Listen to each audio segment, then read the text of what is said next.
All set? Okay, great. All right. Hi, everybody. Mark Walter here with Sun Multisport Events at Tri-Mania Summit and Expo in the Big Apple, New York City. I'm standing here with Ironman legend, triathlete legend, 6-time Ironman world champion Dave Scott, acclaimed coach, Chrissy Wellington coach. And Dave's here for part of a very special event we've got here. So we're here in New York City, but next weekend is Tri-Mania Boston as well as Tri-Mania Washington, D.C. In Boston, we're thrilled to have Mirinda Carfrey as our keynote speaker. And Rinny is going to be there not only to speak, but also to compete. She's going to be competing in the swim, bike, and run events that we have at Tri-Mania Boston next weekend. And she's actually going to race for a local team in all 3 events.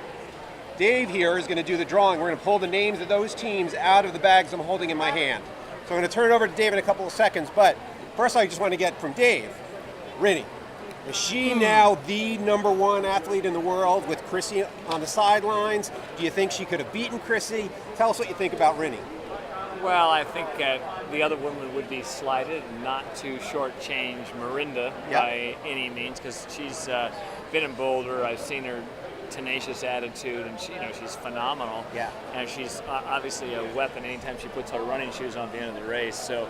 Leanne DeCave won last year, and Chrissy was out of the race, and I think it really opens up the whole women's field. And Mirinda didn't have her best race last year. She had some nutrition problems, right? Well, she struggled a little bit, and I think any athlete goes back and kind of looks at, well, what did I do right, and how can I correct some of the flaws?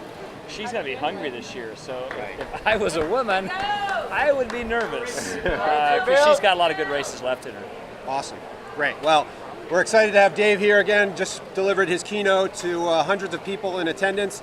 So now we're going to do the drawing. So we're going to start with our swim team. So the way this works is Rinny will be a member of the local club for a day in the swim event we've got tomorrow. So Dave, why don't you pull a team out of there? This is the magic one, huh, Mark? Okay. 1 of 3. I might need my glasses on, but... Bay State Triathlon Team, Team C. Rinny is swimming for your team next week. Are they any good? They are good. They are good? Oh, yeah. Well, they've been around. They've been around. They're big. They're actually known in New England as the drinking team with a triathlon problem. Well, that's a really good title. I'm not sure she's going to be overwhelmed with that choice, but I hope she'll make the best of it. Okay, well, she has no choice.